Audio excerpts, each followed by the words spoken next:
Bom, estamos agora gravando. Gostaria de agradecer a todos os participantes aqui do nosso bate-papo, startups de biotech e seus desafios, não se limitando somente aos desafios, trabalhando todas as oportunidades, entendendo um pouquinho sobre todo esse momento, esse processo de empreender, né? Gostaria de agradecer o teu aceite aí em bater um papo comigo, o Henrique. Muito legal entender um pouquinho e vai ser bem interessante porque o Henrique ele vai falar aqui, eu não vou fazer spoiler nenhum, né? Mas o Henrique ele não é da área diretamente de biotech, né? Não é biólogo, etc. Né? Então nós vamos trazer aqui essa outra faceta, essa interação aí, né, da fotônica com a biotecnologia, né, com a biologia, enfim, vamos fazer trabalhar um pouquinho todo esse meio campo, né? Então, Exatamente. Gostaria de agradecer bastante aí a tua disponibilidade, a tua presença. Estou vendo pessoas que fazia tempo que eu não via aqui na nossa plateia virtual. Um abraço ao Edson Busanelli, da Bahia. Muito legal ver você aqui. Eu vou falar rapidamente um pouquinho de mim, do protagonista empreendedor, qual é o nosso propósito aqui nesses bate-papos, e aí vou deixar a bola para o Henrique e a gente vai fazendo um bate-bola. Bom, meu nome é Luciano Avalone Bueno, sou docente da Universidade Federal do ABC desde 2016. Antes fui professor docente da Universidade Federal Rural de Pernambuco, em Recife. Então, tenho mais de 15 anos aí como docente.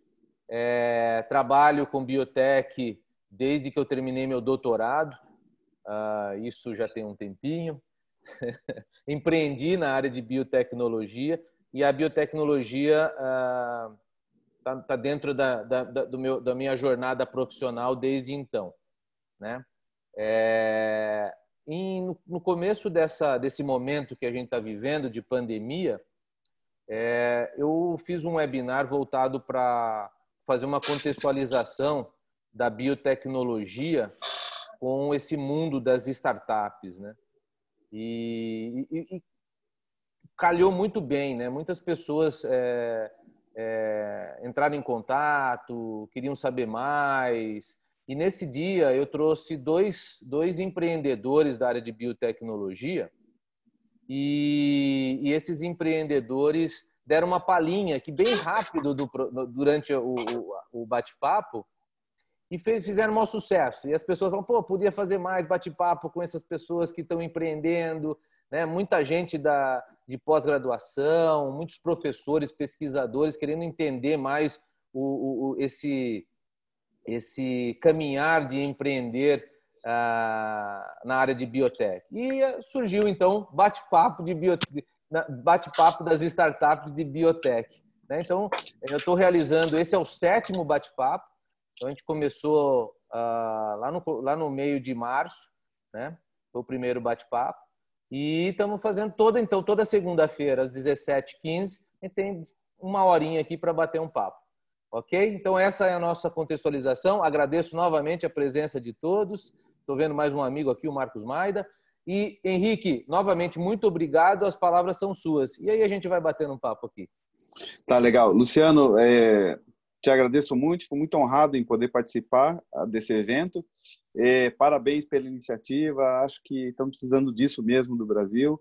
A área de biotech é uma área que pode contribuir demais, porque existe uma carência muito grande, principalmente na área de saúde, mas não somente nela. Então, iniciativas como a tua aí vêm agregar bastante a gente, vamos dizer assim, fazer crescer esse movimento de startups que a gente está vendo no Brasil, que está se espalhando por todas as áreas. Infelizmente, tivemos esse contratempo da pandemia, mas eu quero acreditar que é só uma situação temporária e nós vamos voltar a crescer, vamos voltar a criar coisa nova.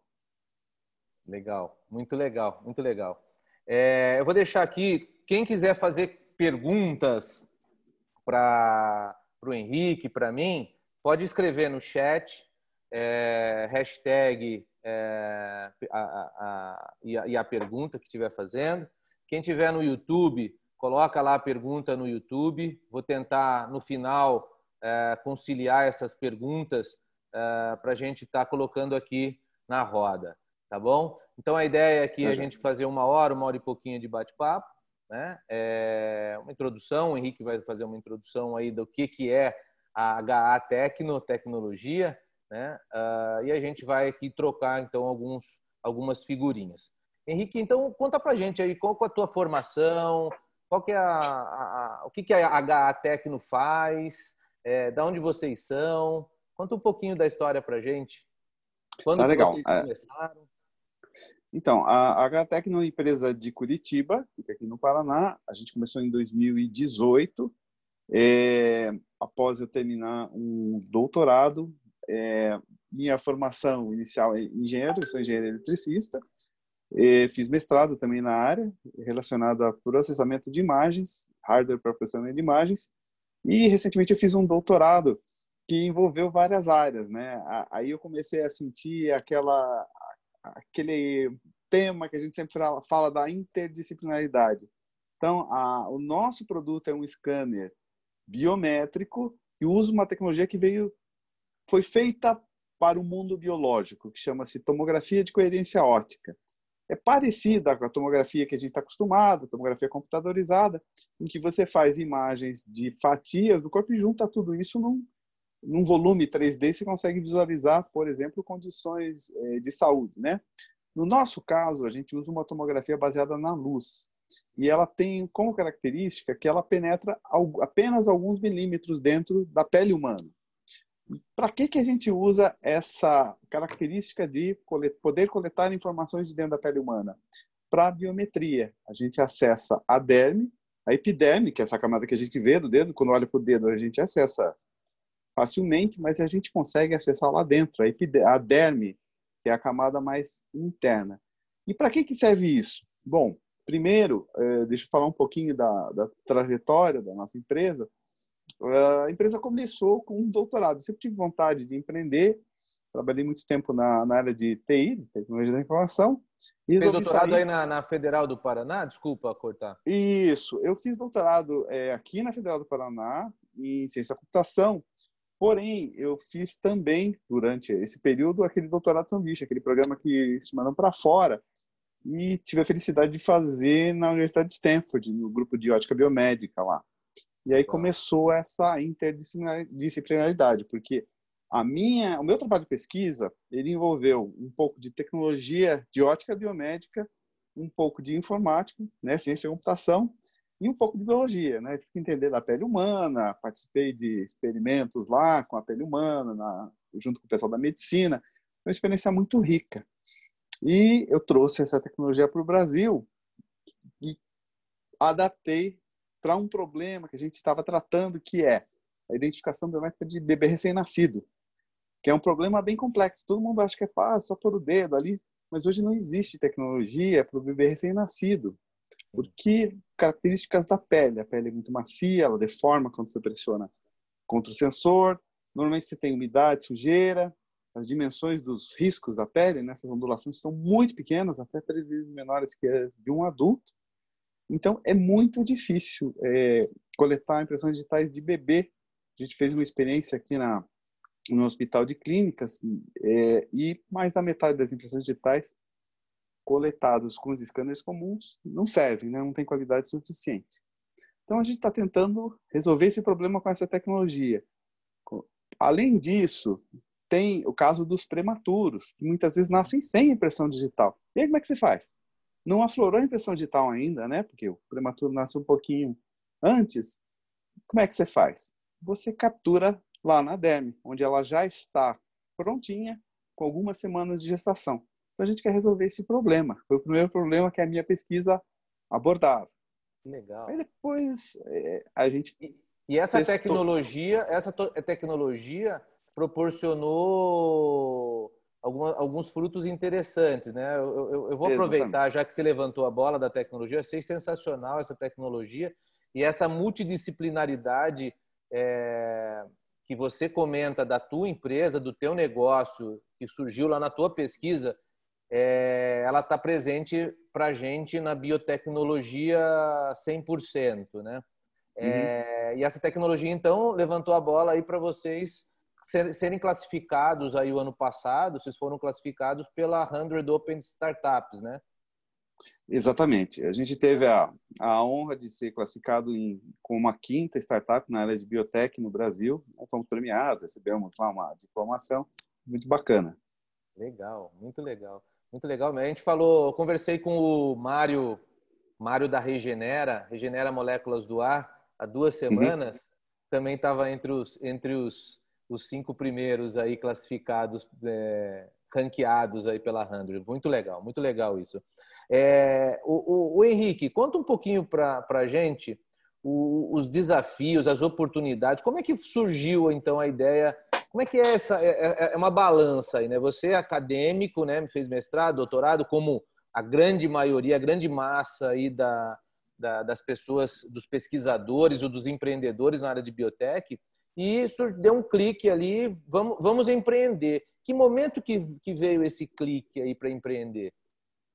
Então, eu tinha uma vontade antiga de empreender, de criar alguma coisa nova, ter uma independência, e eu fiz doutorado, fiz um trabalho de pesquisa, montei o equipamento, consegui obter imagens e tal.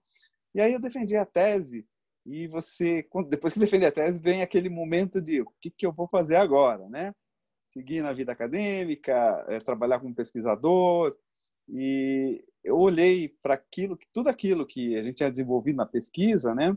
E a gente registrou a patente. Falei, puxa, mas eu não queria que essa patente fosse mais uma num banco de patentes lá do INPI, e que a universidade fosse oferecer, talvez ninguém licenciasse, não sei, mas eu não quis dar a chance para o azar de isso virar um conhecimento que a gente gerou, que foi dedicado muito tempo da minha vida, que resolve um problema real.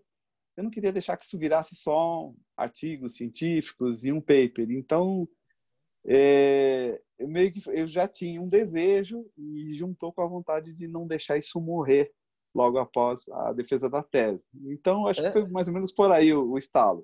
Legal. Vamos E conversar antes da tua carreira como pesquisador no mestrado, doutorado, você teve algum negócio antes? Esse foi o primeiro? Você tem algum histórico no mercado e depois entrou para fazer uma academia? Como é que tem alguma? Eu tenho um histórico no mercado, eu trabalhei vários anos, como eu falei, na indústria de TI, né, tecnologia da Sim. informação. Trabalhei numa multinacional por mais de 15 anos, ou seja, eu estava bem adaptado ao mundo corporativo. Mas também aquilo, né, o mundo corporativo você não tem a independência, e é uma coisa que eu tinha muita vontade de ter. Criar uma coisa nova, decidir o meu destino. E é isso que, em parte, me levou a fazer o doutorado com a intenção de dar uma mexida nessa carreira, vamos dizer. Legal. E quais as principais dificuldades que você encontrou quando você falou assim, não, agora eu vou empreender? O que desde 2018, né? Ou melhor, vamos pensar que você está empreendendo desde quando você começou aí sua pesquisa que deu origem a esse produto, tal, a essa tecnologia, usando essa tecnologia. Quais os principais desafios? Vamos pensar em desafios aí que você teve. Eu acho que o principal desafio é por onde começar. Quando você sai, você está acostumado naquele ritmo, né? Você tem a tua produção científica, os problemas que você resolve são problemas científicos, tecnológicos, e você chega assim, puxa, tá bom, eu quero fazer isso virar um negócio, fazer virar uma startup, onde que eu começo? E no meu caso, o que eu pensei foi, eu vou me aproximar das pessoas que já estão empreendendo. Então, eu comecei a ir em eventos do Sebrae, aqui em Curitiba tem alguns eventos específicos de startup, em São Paulo também, fui em alguns aí em São Paulo, e num desses eventos eu conheci uma colega que me falou de um programa de pré-aceleração para startups da Fundação Biominas, que é um programa chamado Bio Startup Lab, que é Legal, específico para empresas na área de biotecnologia. legal. E aí eu me candidatei lá ao curso, tem um processo de seleção, e foi muito rico, muito legal, porque assim aí eu comecei a entender como é que funciona esse mundo de startups. Então, a primeira dificuldade foi saber como é que começar. Uma vez que eu fiz esse programa, aí surgiram outras dificuldades. Uma delas é a questão da validação da tua solução, né? Que problema que você está resolvendo? E Uhum. aí lá eles ensinam algumas técnicas para validar, para você ir nos clientes, mostrar a tua ideia, se expor, apresentar e tal. E daí vem a terceira dificuldade que no Brasil é importante, que é capital. Todo mundo precisa de capital para desenvolver. E, em especial, como a nossa solução ela é o que se chama de hard science, né? Ela tem uma componente inovadora de ciência bem grande, ela demanda algum investimento. Então, a terceira dificuldade foi conseguir investimento. Felizmente, a gente conseguiu ano passado. E agora a quarta dificuldade é o momento que nós estamos atravessando, que é desenvolver, fazer acontecer. Legal, legal. E vocês, então, foram acelerados pela Biominas, pelo processo Bio Startup Lab da Biominas. Exatamente, a gente fez esse Legal. processo todo. Em Foi um processo 2018? 2019 a gente fez. 2019, legal. Isso. E, inclusive, foi interessante esse programa, porque no final, o último dia é um dia que algumas startups são selecionadas para apresentar, fazer o pitch lá, e apareceu um diretor de uma instituição lá de fomento. Ele gostou da nossa solução, falou: entra em contato, só que você precisa ter uma empresa junto, uma parceira, uma empresa grande junto. Então, a gente se juntou com uma outra empresa e o Instituto de Pesquisa, e aí conseguiu esse capital. Mas foi lá, nesse programa, essa exposição que a gente teve, que nos trouxe, vamos dizer assim, a centelha do investimento que acabou por acontecer. Isso que eu ia comentar, né? A sua participação, a participação da HA nesse processo de aceleração foi uma vitrine para um investidor aportar, chegar e aportar um dinheiro. E como que como é que foi, como é que está sendo? Que vocês são jovens, né? 18, 19, vocês têm um ano e pouquinho, 2 anos. Isso mesmo. Como que foi esse processo de receber um investimento? É um investimento, é um fundo, é uma pessoa física, é um anjo? Como é que está sendo esse processo? Bom, no nosso caso, foi um investimento via uma instituição brasileira chamada Embrapi. É um tipo de Tá, investimento, tá. isso, que ele demanda nós, uma startup com alguma ideia inovadora, uma empresa média ou grande, que a gente conseguiu se aliar a uma empresa aí de São Paulo, todos investem, todos botam dinheiro, nós botamos um pouco, eles botam um pouco. Claro, a gente não tem tanto tamanho para botar, o Embrapi coloca, e tem que haver um instituto de pesquisa, que no nosso caso é o Instituto de Física da USP de São Carlos. E todos entram como sócios do negócio ou são... Como é que funciona isso? Todos entram com uma participação da propriedade intelectual depois. Da propriedade intelectual, não do negócio em si. Exatamente. Tá, legal. Não do negócio em si. Legal. Como é que foi para nós? É assim, a gente terminado o programa lá da Fundação Biominas, a gente preparou nosso pitch deck e saiu atrás, foi atrás de investidor. Então procurou vários investidores, apresentou, alguns queriam esperar um pouquinho mais para investir, porque a gente demandava um capital um pouquinho maior, outros tinham interesse em investir, mas em valores que não atingiam aquele que a gente precisava. Então a gente teve que rodar bastante atrás de investidores, faz parte, é natural. A gente se expôs também, participou de alguns desses eventos de startups e finalmente surgiu essa oportunidade. E a gente foi até... Primeiro, assim, você tem que convencer o instituto de pesquisa que você tem uma ideia interessante, que é uma ideia que vale a pena eles investir, porque eles investem recursos humanos, equipamentos, o conhecimento deles. Então, a gente teve que convencer o pessoal do Instituto de Física e depois a empresa parceira a investir com a gente. Então, foi todo um processo de convencimento, de achar o parceiro correto, o parceiro que entenda também do ciclo de desenvolvimento. Porque do investidor, a gente pensa assim só no capital, né? Mas muitas vezes o investidor ele traz outras coisas, por exemplo, capacidade de distribuir o produto, capacidade de fabricar. Então, Legal. E esse investimento que entrou para vocês, que entrou aí como você está dizendo, ele foi principalmente para quê? Foi alocado em qual necessidade da empresa? principalmente desenvolvimento. O investimento é praticamente todo no projeto de desenvolvimento. Recursos humanos, equipamentos, peças, protótipo, montagem do protótipo. No nosso caso, tem fabricação de lentes, fabricação de dispositivos óticos, dispositivos mecânicos, a caixa do equipamento. Então, em tudo isso. Mas o investimento que nós conseguimos é especificamente para o desenvolvimento do produto. Legal. Vocês são em quantos sócios na H-Tecno? Nós somos em 2 sócios. 2 sócios. Tá. Exatamente. Muito legal. Muito legal. Como é que você vê essas oportunidades, Henrique, na área de biotech hoje? O legal essa área de biotech, ela teve um boom aí de 2 meses para cá, quando surgiu a Covid aí, né? Exatamente. Então, teve um boom gigantesco, uma visibilidade fenomenal. Então, desde biólogos dando entrevistas, pessoal de startup que faz análise, diagnóstico, sendo chamados para projetos com grandes empresas para fazer o desenvolvimento de testes rápidos, enfim, teve uma visibilidade grande. Não tem como a gente deixar de pensar que isso vai impactar todo o processo da área de biotecnologia, né? De você criar, várias pessoas jovens que estão dentro da universidade vão começar a olhar com mais vontade ainda do que já olham para o empreender em biotecnologia. Como é que você vê, você que está vivenciando como empreendedor, a evolução dos empreendimentos, do empreendedorismo em biotecnologia no Brasil?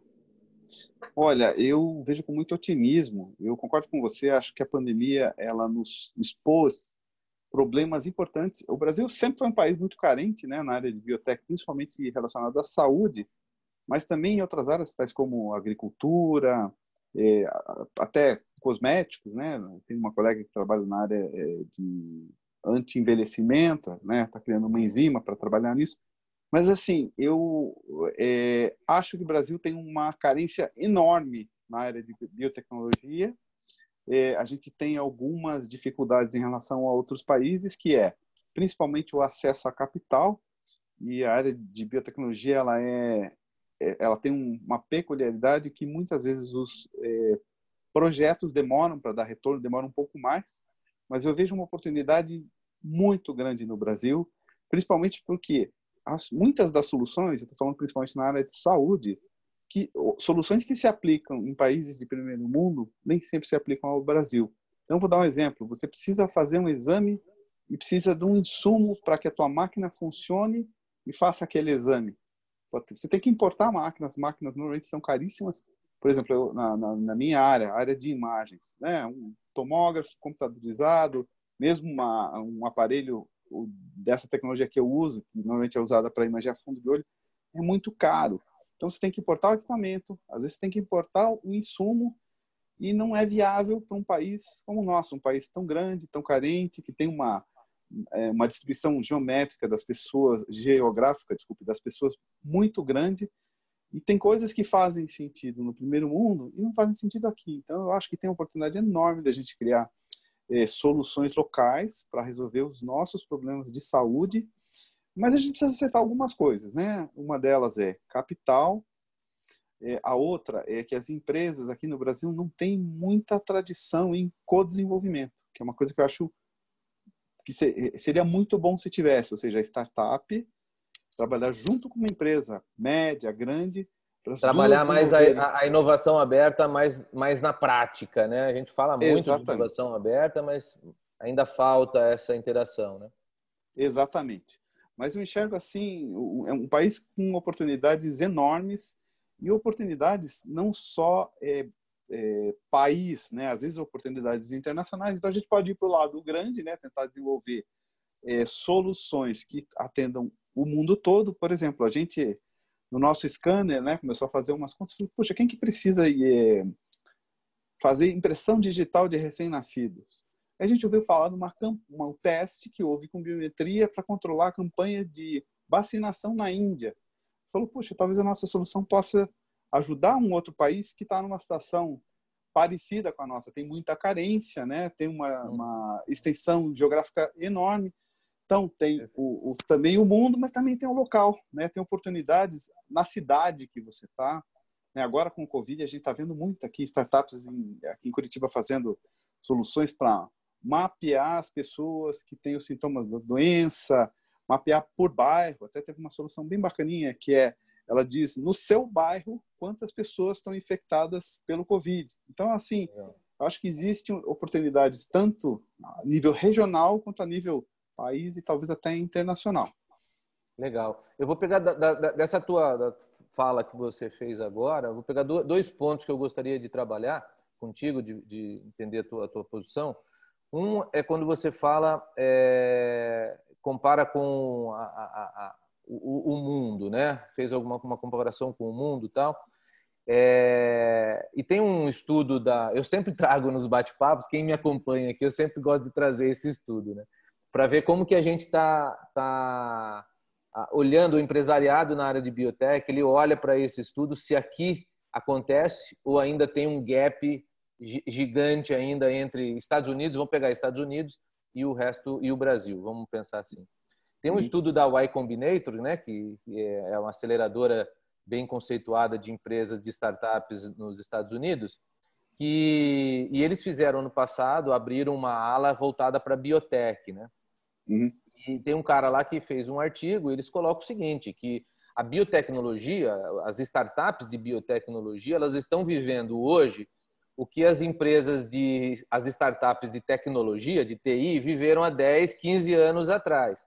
Ou seja, nós da área de biotech aqui no Brasil estamos vivendo um momento ímpar de diminuição do custo de se colocar um POC ou um MVP ou uma prova conceito no mercado, dependendo cada vez menos num processo inicial da criação do negócio de capital externo, ou seja, de um investidor, seja anjo ou seja um fundo, né? E isso você dá uma oxigenada para o empreendedor, ele não fica amarrado ao dinheiro do investidor logo no início, e isso pode comprometer todo o teu negócio, desde os propósitos, etc. E dá mais tempo de maturidade para o empreendedor entender a entrada de um investidor, né? Então, vamos imaginar que lá 10, 15 anos para trás, as empresas elas se vendiam 40%, 50% da sua participação para a entrada de um dinheiro, né, que talvez naquele momento fizesse sentido, mas hoje esse dinheiro não faz tanto sentido por conta desse momento que nós estamos vivendo. Isso eu estou representando aqui a fala do cara, né? Ou seja, tem várias tecnologias mais fáceis, tanto para patenteamento, para relacionamento com certificações, né? Isso colocando lá dos Estados Unidos. Você acredita que nós estamos ainda aquém dessa realidade que esse cara está colocando lá da Y Combinator? E o outro cara também que coloca é o fundador da Indy, né? Que é uma outra aceleradora de biotech lá nos Estados Unidos? Olha, eu diria para você sim e não. Eu vou explicar esse sim e não. O sim estar aquém, em termos de hard science, a gente tem pesquisadores de qualidade aqui no Brasil, tem pessoas muito capazes que fazem coisas, às vezes até com muito menos recurso do que eles têm lá fora, né? Eu sou um exemplo disso, né? Eu consegui fazer as coisas de uma forma muito barata, fazer peças locais, peça com impressora 3D. Quando não tem, a gente improvisa. Então, no Brasil, a gente tem muito essa capacidade de realizar. Tá. Dependendo da área, por exemplo, áreas que você vai criar uma molécula, aí já complica um pouco mais. Mas, por outro lado, tem muitas oportunidades que com muito pouco recurso você consegue desenvolver. Por exemplo, essas oportunidades que têm intercomunicação entre A área de tecnologia e a área biológica. Tem muita oportunidade aí. Tem muita coisa, mapeamento de DNA, coisas que envolvem processamento, coisas que envolvem conhecimento biológico e conhecimento tecnológico. Tem muita coisa que dá para fazer. A gente está vivendo uma época muito boa para experimentação com coisas semi-prontas. Então, vou dar um exemplo. Tinha um colega lá na Fundação Biominas, um grupo colega que conseguiu um investimento recentemente, foram para a Polônia e conseguiram investimento lá, e a base deles é lá agora, que eles criaram com componentes simples de hardware, Arduino, alguns chips locais, sensores, um ou outro importado, uma solução para fazer alguns diagnósticos através do sopro que a pessoa faz, ou seja, você consegue, através de sensores, detectar coisas no corpo humano através do sopro. E eles conseguiram implementar o hardware aqui no Brasil. Fizeram, claro, um teste, né, uma prova de conceito, mas conseguiram recursos. E eu acho que isso está cada vez mais fácil. E nesse ponto, eu acho que a gente consegue se equiparar aos países lá fora. Fazer com pouco. Uma coisa que eu acho que a gente tem dificuldade, e aí eu vou falar da minha dificuldade de conceito vindo da escola de engenharia, é querer fazer tudo pronto. E hoje é um grande erro. E hoje você tem muita coisa pronta. Você tem software pronto, você tem software livre bastante no mundo, você tem plataformas de prototipagem, o Arduino é uma que você tem uma série de sensores que você consegue facilmente acoplar, você consegue desenvolver aplicativos com relativa facilidade. Então, tem uma série de coisas que com pouco recurso a gente consegue fazer tão bem ou até melhor que alguns países lá fora. Então, assim, eu diria, na área de hard science é um pouquinho mais difícil. Você precisa de, às vezes, equipamentos, você precisa de tecnologia, você precisa de bastante investimento, mas tem tanta carência no nosso país que eu acho que tem oportunidade sim e dá para fazer muitas vezes com pouco. Legal, muito legal. E vamos falar um pouquinho da HATecno. A HATecno está num momento hoje, que fase que vocês estão? Vocês estão com clientes? Vocês estão num momento de prova de conceito da tecnologia? Até para explorar um pouquinho, teve uma pergunta aqui no chat da Geniane, até para explorar um pouquinho a tecnologia, para ela entender melhor. Com que momento que está a HATecno hoje? Hoje, a gente está no momento de desenvolvimento. A gente não tem um produto hoje, a gente está desenvolvendo o produto. Nosso projeto deve durar 1 ano e meio, ou seja, no ano que vem nós vamos ter um produto. Como a gente validou o nosso produto? A gente conseguiu gerar imagens da pele humana, da derme, da epiderme, das estruturas que tem lá dentro. A gente fez testes simulados de que se poderia identificar uma pessoa com uma impressão digital extraída da derme, e a gente apresenta isso através de um pitch, né, de uma apresentação para possíveis clientes, possíveis investidores. Então, eu já visitei, por exemplo, 4 maternidades, já conversei com diretores, com enfermeiras, com médicos, para validar a ideia.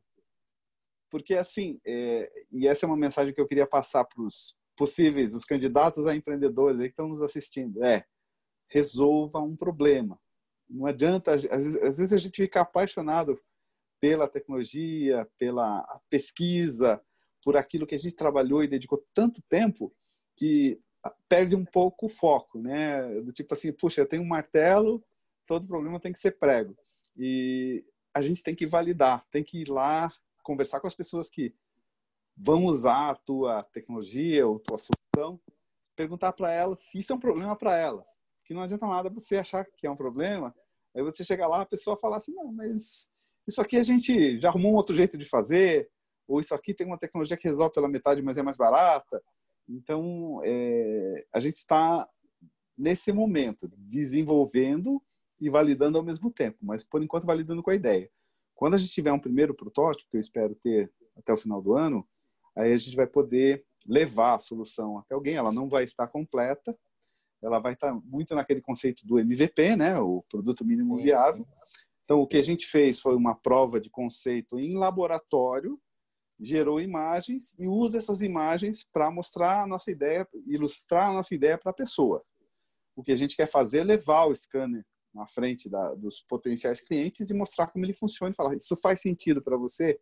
E aí entender um pouquinho do outro lado, que é o lado que é importante, né? Pode Legal. falar. Deixa só contextualizando. Então, tem uma tecnologia que vocês usam. Essa tecnologia, ela é muito difundida no meio acadêmico, na área de pesquisa, e você está trazendo isso de forma mais usual, né, para fazer esse mapeamento de impressão digital de crianças, enfim, de várias outras funcionalidades. Você pode tanto fazer para... Nós estamos focando aqui para o bebê, mas pode ser para qualquer identificação, né? Pode ser. É assim, só deixa eu arrumar um pouquinho uma informação que você falou. Essa é uma tecnologia que poucos centros de pesquisa no mundo trabalham. Ela é relativamente recente e ela está tendo um grande impulso na área de oftalmologia para fazer imageamento de fundo de olho, para detectar, Legal. entre outras coisas, retinopatias. E a gente trouxe, ela também é usada em dermatologia, para você monitorar, por exemplo, manchas na pele, coisas que podem vir a se tornar um melanoma, né, ou um câncer de pele não melanoma. Então, assim, a gente fez uma customização dessa tecnologia para o problema de impressões digitais. Legal. Então, mais ou menos para aí que a gente foi. Legal. Eu espero que isso contemple aí a dúvida que a Geniane ela estava tendo aí, né? Bom, você comentou também que você tem dentro desse programa de investimento, que é o programa do Embrapi, que envolve vocês como startup, empresas, centros de pesquisas, tal. Vocês têm aportes, porque você é da área técnica, teu sócio também é da área técnica. Como é que vocês fazem, ou não? Como é que vocês fazem toda essa parte de business, do negócio em si? Tá, a gente se divide, o meu sócio é advogado, então a gente Tá. está tratando das questões administrativas, propriedade intelectual, contratos, negociação com outros investidores. Essa busca por investidor, ela não para, tá? É só uma coisa assim, a gente conseguiu, mas já está correndo atrás demais, porque na próxima fase você vai precisar de mais capital, que é a fase de botar o produto no mercado, o go-to-market, né? Então, em termos de vendas, eu tenho uma experiência de alguns anos em vendas, né? Eu te falei que trabalhei na área de TI, Sim. não falei no quê, né? Trabalhei em desenvolvimento e trabalhei uns bons anos em vendas também. Então, tenho alguma experiência na área de vendas, principalmente vendas de solução, não só venda de equipamento. E a gente se divide um pouco, né? A área de negócios, por enquanto, ele está cuidando, buscar investidores, contratos, propriedade intelectual, a parte financeira também. Eu, nesse momento, estou praticamente dedicado à área de desenvolvimento. Então, sou um dos líderes do projeto lá de desenvolvimento, junto lá com a USP de São Carlos. Também, numa porção menor, né?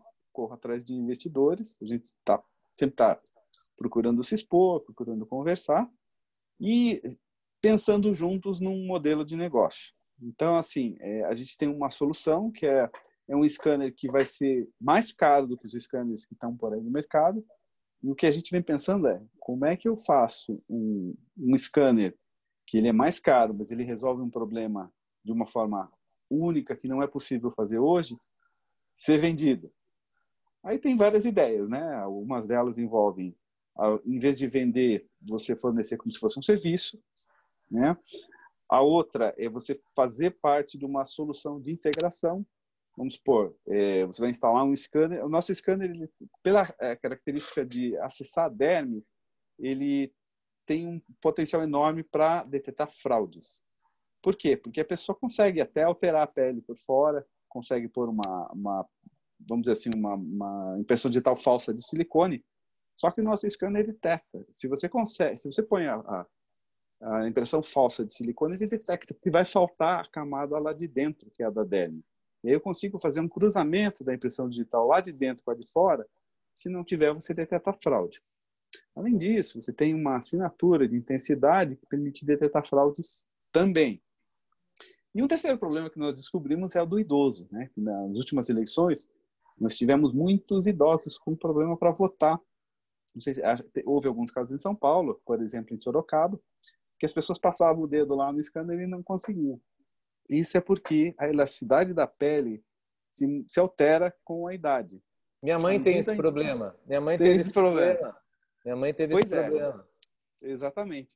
Então, como a pele não perde um pouco da elasticidade, quando você põe o teu dedo em contato, tanto a elevação quanto a depressão da pele, aquelas ondulações, O relevo. Exatamente, elas se achatam.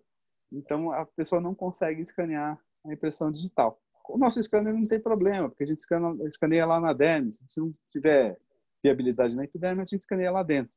Então, a gente descobriu que resolve vários problemas, né? Legal, né? Pesquisando, entendendo como é que a pele funciona. Sensacional, sensacional. O Henrique, hoje a tua persona, vamos falar da persona, o teu potencial cliente ou os seus potenciais clientes são o quê? Hospitais? Você pode pegar empresas de segurança, de acordo com o que você comentou agora. Quem vocês focam primeiro? Tá. Quem são os potenciais? Hein? Tá. No Brasil, a gente vai começar focando em hospitais e maternidades.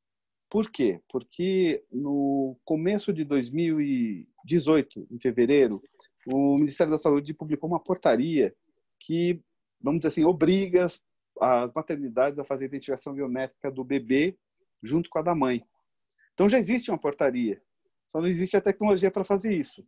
Então a gente quer resolver esse problema. Então, um segmento de clientes que a gente vai correr atrás são hospitais e maternidades.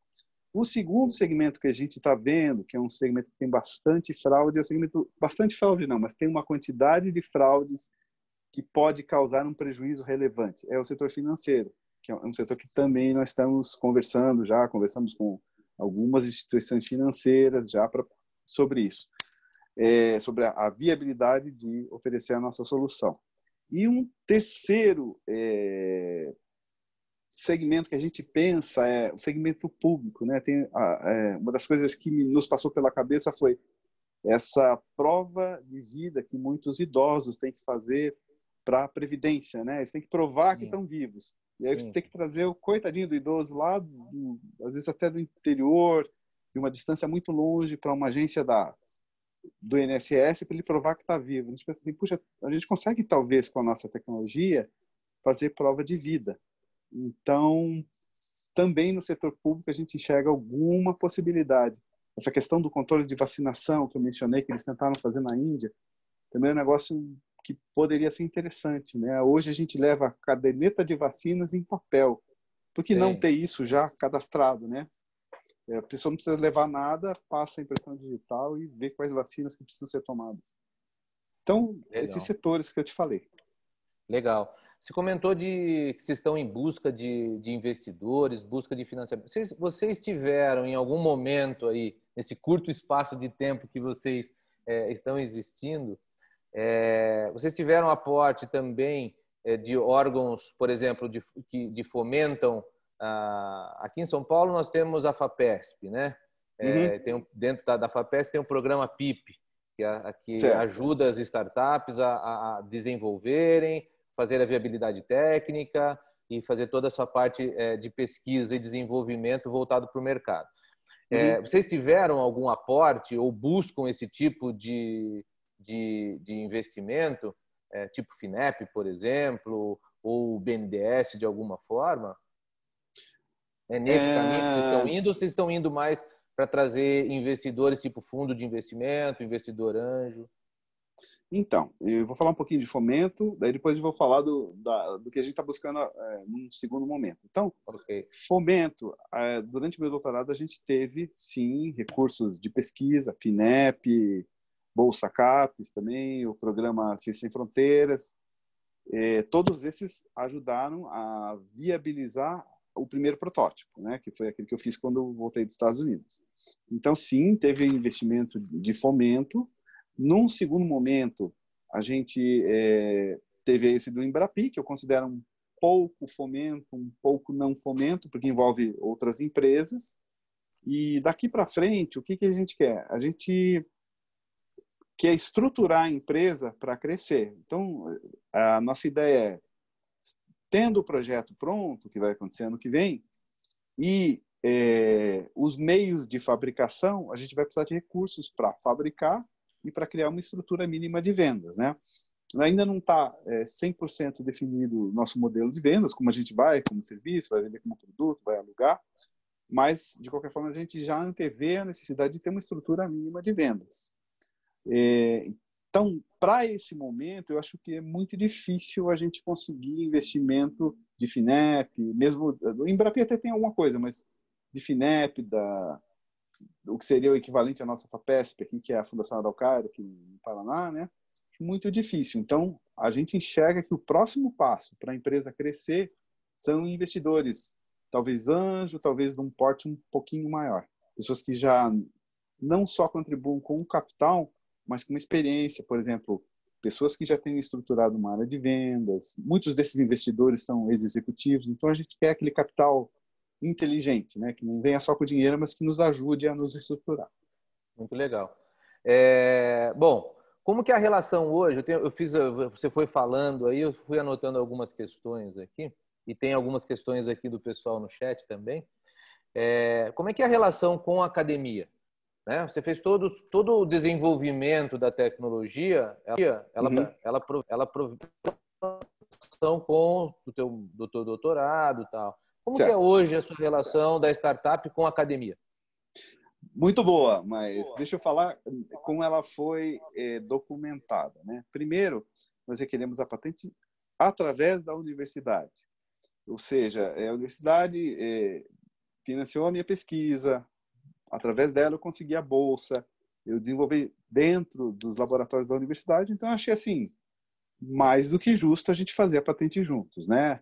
Então, na patente entrou a universidade, como inventor eu e o meu orientador, e registramos a patente em 2016, 17, se não me engano. Agora a gente fez uma atualização, mas depois da primeira revisão pelo INPI. Então, em termos de patente, nós registramos junto com a universidade e licenciamos com ela também. Então, a nossa empresa licencia e, à medida em que for comercializando o produto, vai pagar royalties para a universidade. Mas não é só isso, né? A gente gosta de estar muito próximo da universidade, principalmente o pessoal da agência de inovação, que a gente entende assim que o meio acadêmico é muito rico, né? Sempre surgem novas ideias, pesquisadores com tecnologias novas. Então a gente tem uma relação muito próxima, tanto com a Universidade Federal aqui, onde a gente registrou a patente, quanto a USP lá de São Carlos. Então é até uma característica pessoal minha, acreditar muito que a academia tem que ou pode nos ajudar a trazer coisa nova para o mercado. Legal, legal. Eu tô na academia, eu piso nas duas canoas, então eu vivo muito esses dois mundos aí que tentam cada vez mais se azeitarem, né? Quanto mais a gente tiver esse tipo de ação, startups surgindo dentro da academia, mantendo os seus laços, né? Mantendo o cordão umbilical, lógico, tendo a sua independência, mas, claro, mantendo o cordão umbilical. E na área que a gente está comentando, que é a área de biotech, mais ainda, né? Converso com várias pessoas na área de biotech, vivo isso daqui. Um dos pontos, eu tenho até uma enquete rodando, depois eu vou passar para todo mundo aqui o link da enquete. Quais os principais desafios, né, de se empreender na área de biotech? Uma das coisas são os custos de equipamentos. Dos três primeiros, um deles é o custo de equipamento. E se você tem uma proximidade com a academia ou até com outras startups, que é um outro ponto que eu gostaria de saber de você, você diminui esse custo, né? Você faz o compartilhamento, né? Essa rede de relacionamento das áreas, eu acho que é super saudável e necessário cada vez mais para a biotech. Falando então de startups, vocês têm relação ou contatos, colaboração com outras startups, seja de biotech ou de outra área? Olha, a gente tem sim. A gente conversa com muita startup, troca muita experiência, e eu vou dizer uma coisa bem bacana desse mundo de startups. Todas as startups que vieram com a gente, que eu precisei pedir ajuda, sempre tinham aquele sentimento de gratidão. Assim, alguém me ajudou na minha trajetória até eu chegar onde eu estou, né? Então, assim, eu tenho recebido tanto de startups da área de biotech quanto não biotech, muita ajuda. muita opinião, às vezes até uma mentoria, mas o pessoal é muito generoso nesse mundo de startups. Claro, a gente tem a competição, os recursos são escassos e tal, mas o pessoal é muito generoso. Então, principalmente no que se refere a negócios, ferramentas, às vezes até acesso a capital, às vezes até acesso a investidores, as startups te dão dica, olha, vai por aqui, na área de biotech, esses investidores são melhores que esses, eles entendem um pouco mais. Então, tem uma solidariedade muito grande nesse mundo de startups. Muito bacana a gente ver isso no Brasil. Não sei se é uma característica do Brasil ou lá de fora. Eu tive pouco contato com as startups lá de fora, mas no Brasil isso acontece. Eu sou testemunha viva aí. Muito legal, muito legal. Quantos colaboradores vocês têm hoje na HA? Hoje nós temos 2 colaboradores, além dos 2 sócios. Ah, legal. E mais nesse projeto estão trabalhando mais 3 pessoas lá na USP de São Carlos. Vocês estão em alguma incubadora ou é um espaço próprio? Como é que tá? Como é que vocês estão fisicamente hoje? Então, a gente estava num espaço que a gente chama de Worktiba, aqui em Curitiba, que é o coworking da prefeitura aqui de Curitiba. Ela tem uns espaços grandes aqui, uns prédios públicos, então a gente estava lá até o começo da pandemia. Daí começou a pandemia, a gente está tendo que se virar a trabalhar de casa mesmo, né? Com todas as limitações que tem. A gente está trabalhando de casa, assim, faz reuniões todo dia por Skype, Zoom, todas as ferramentas que a gente tem. E o pessoal lá em São Carlos está trabalhando presencial lá na USP, lá no Instituto de Física. Então, respondendo essa pergunta, estamos num coworking, na teoria, na prática, porém, estamos trabalhando em casa. Porém, num coworking virtual. Exatamente. Legal, legal. A gente tem algumas perguntas aqui. Eu vou começar aqui com a Mariângela. A gente está chegando para o caminho final aqui do nosso bate-papo, né? Olá, Henrique. Você falou em vender o serviço ao invés do produto, né?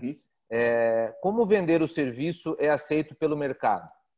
Quero dizer, é fácil vender serviço ou mais fácil conseguir vender o produto? Há diferença? Olha, há uma diferença bem grande, né? A começar de quando você vende um produto, a tua relação, vamos dizer assim, comercial, e essa é uma resposta que não é definitiva, vamos supor, acaba a partir do momento que o cliente recebe, aí tem a garantia que você tem que prestar do produto, eventualmente a manutenção, mas é uma relação que mais ou menos para por ali. Quando você vende como serviço, é um pouco diferente, porque assim, o cliente não é proprietário do equipamento, no nosso caso, mas ele quer que o serviço esteja funcionando 24 horas por dia, 7 dias por semana. Ou seja, deu problema no equipamento, você vai lá e troca e resolve. Então, o grau de exigência para vender como serviço, na minha opinião, é muito maior. Porque o cliente quer... o que ele está comprando? Ele está comprando a funcionalidade, ele está comprando a solução do problema dele. Então, o problema de disponibilidade, de qualidade de serviço, a gente está falando... tem um conceito na informática que é SLA, né? Service Level Agreement, ou vamos dizer assim, o contrato de nível de serviço, de nível de prestação de serviço, por exemplo, tem que estar funcionando 24 horas por dia, 7 dias por semana e não tem desculpa.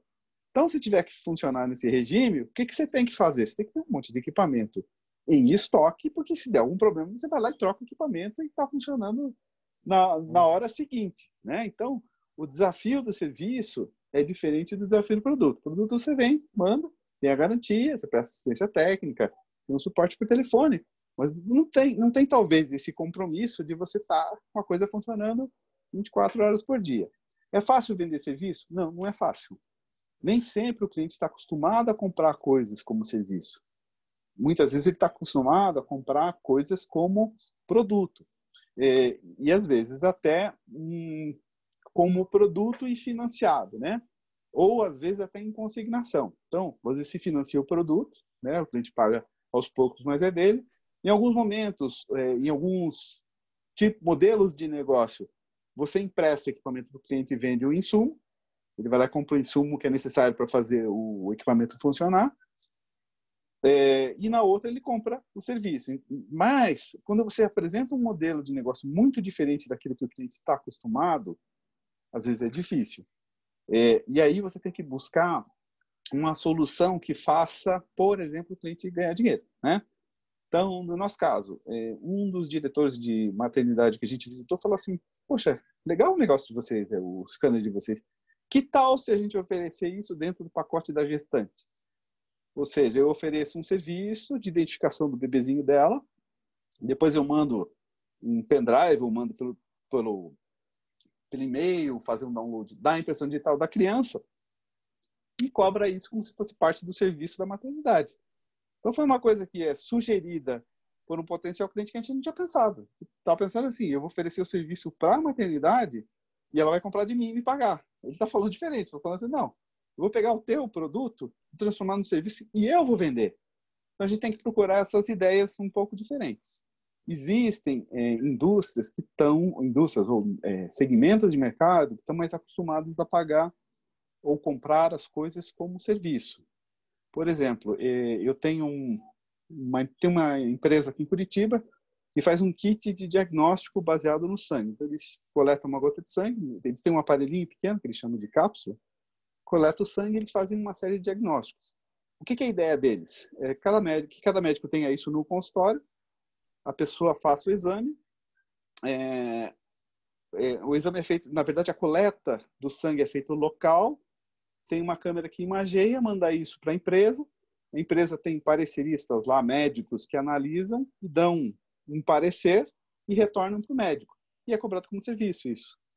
Então, a tua pergunta é assim, é difícil vender como serviço? Já tem casos de sucesso? Já tem casos de sucesso. Não tem muito jeito, gente. Tem que tentar conversar com o cliente, ver o que encaixa melhor e tentar vender desse jeito. Tá? Acho que é muito, não diria por tentativa e erro, porque a gente vem conversando com algumas empresas que têm essa tradição de vender como serviço para tentar entender um pouco melhor esse jogo. Então, você não vai tão cru assim, tipo, não, eu vou oferecer um negócio, tentar errar, tentar... Não, você conversa com outras startups que já vendem no modelo de serviço para tentar entender como ele funciona e se faz sentido para a sua empresa. Então, qual que é a dificuldade de vender como produto? Às vezes é o custo de aquisição. Né? Como eu falei, a gente está vendendo um scanner que ele vai ser mais caro que esses que a gente usa para entrar no prédio, para entrar na academia. Até que ponto esse scanner é viável? Depende do prejuízo do cliente. Então, você tem que ir muito no que é valor para o cliente. Por exemplo, maternidade, a gente tem muito problema de... Muito não, mas a gente tem uma quantidade significativa de problemas de troca de bebê no Brasil. Até uns anos atrás, tinha uma estatística do governo que falava o seguinte, olha, a cada 1000 casos acontecem 6 trocas.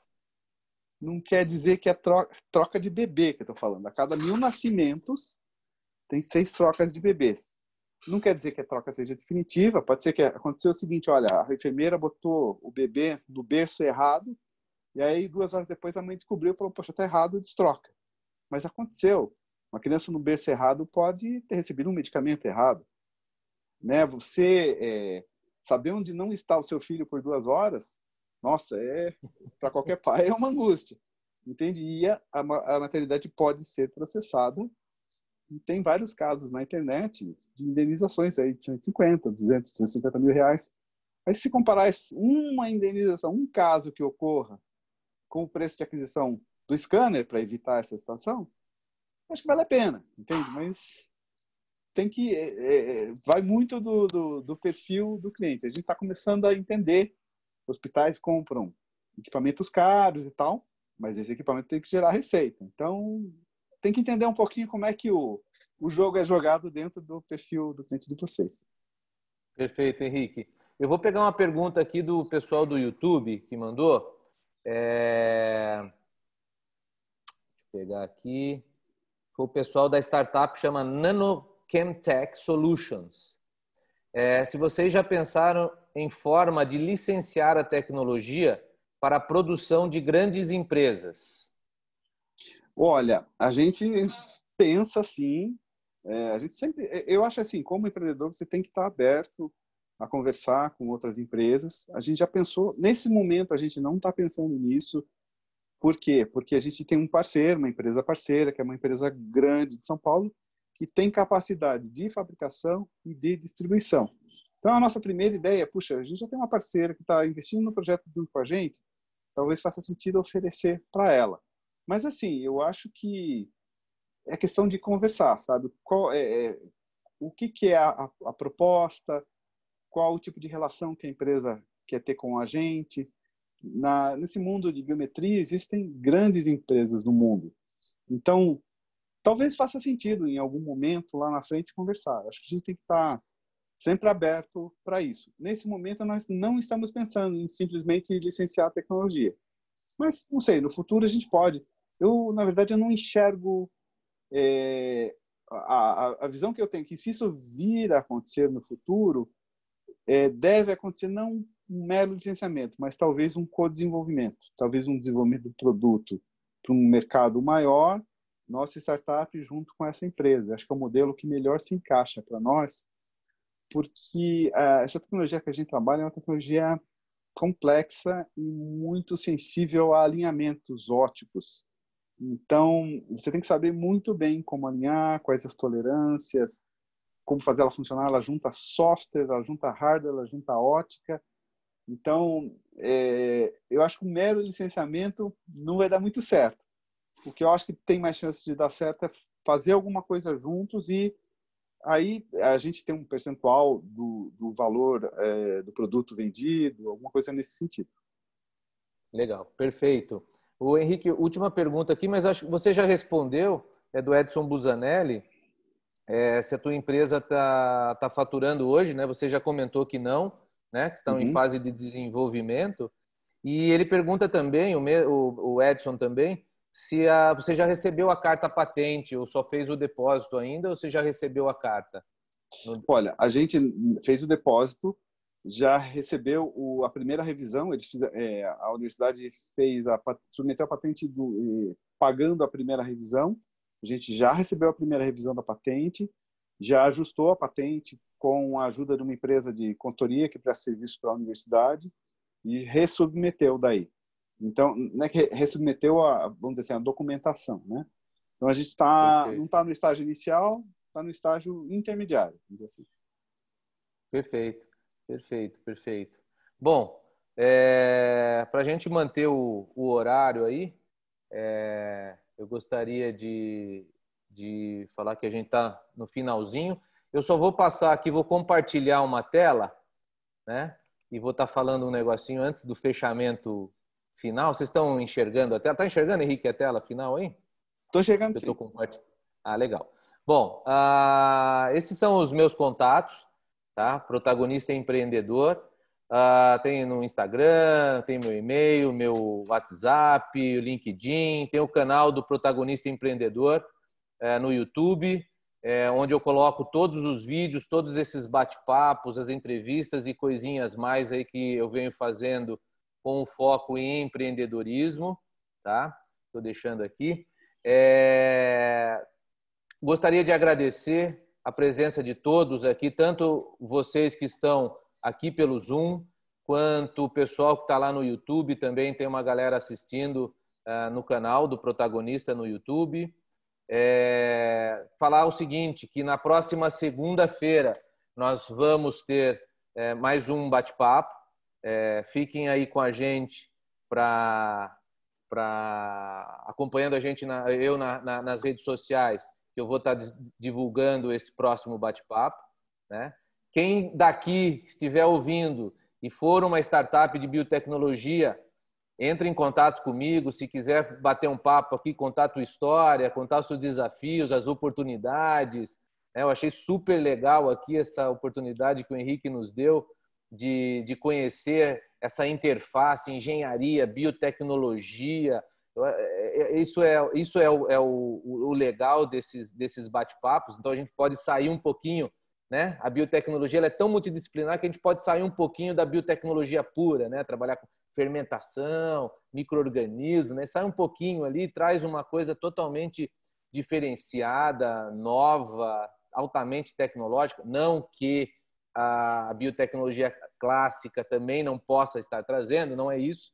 Eu quero dizer que são complementariedades e a gente está somando cada vez mais, né? Então, o nosso papel aqui, o meu papel aqui, o propósito que eu tenho aqui é fazer essa conexão entre as pessoas e fazer com que startups se conectem, se conheçam, empresas conheçam e do Brasil como um todo. Novamente, muito obrigado a todos. Deixo aqui, né, os meus contatos e vou falar o seguinte, eu trabalho como mentor também de startups e deixo quem tiver interesse em uma ideia de negócio para começar e quiser bater um papinho, entre em contato comigo, que a gente disponibiliza minha agenda, 1 horinha para a gente conversar, para a gente entender, trocar uma ideia. Quem sabe a gente possa direcionar você para um Henrique, né? Ou para um Carlos, ou para um João, que tem alguma contribuição para dar, além da minha, para o teu futuro negócio ou para o teu negócio que tá acontecendo. Henrique, muito obrigado. Deixo as palavras com você. Obrigado, Luciano. Bom, gente, agradeço aí a participação de todos, a paciência também. Espero que vocês tenham gostado. Qualquer coisa, Luciano, acho que você passou no nosso site, né? Na publicação lá do no link, evento. eu vou passar de novo aqui. www.hatecno.com.br, certo? Isso. Quem precisar entrar em contato, fica à vontade. Tem o nosso e-mail lá. Gostei muito da conversa, Luciano. Parabéns mais uma vez pela iniciativa, por apoiar as startups no Brasil nesse momento aí tão difícil. Eu sou otimista, acho que sim, nós estamos vivendo um momento muito difícil, mas a gente vai retomar lá na frente, quando eu sair dessa. O Brasil vai voltar a crescer, acredito no potencial do país. Conheço muita gente boa que está correndo atrás, que está fazendo acontecer aí. Você é parte desse time aí que está nos ajudando a fazer o Brasil um pouco melhor aí. Gente, assim, legal. Empreender tem desafios, mas eu assim, recomendo bastante, tem muita satisfação, tá? É duro, a gente trabalha bastante, mas tem muita satisfação e pode fazer a diferença. Muito legal. Último jabazinho do final, fiquem atentos aí com as redes sociais. Estou organizando aí para os próximas semanas um evento um pouquinho maior envolvendo a biotecnologia. Então, onde a gente vai poder ter vários empreendedores da área para trocar informações. Isso é uma demanda das pessoas que estão assistindo. Estou vendo o movimento que isso está fazendo. Então, novamente, muito obrigado. Vou aqui compartilhar novamente a tela para vocês. Quem tiver interesse de entrar em contato comigo, fique à vontade, pode mandar zap de madrugada que eu respondo no outro dia, não na hora. Tá joia? Muito obrigado, Henrique. Um abração, prazer em conhecê-lo. Show de bola. Muito obrigado prazer mesmo. Você também. Uma ótima semana. Espero contar com você no evento que nós vamos organizar aqui juntos, hein? Um abração, pessoal. Um abração, pessoal. Sucesso a todos. Fico à disposição.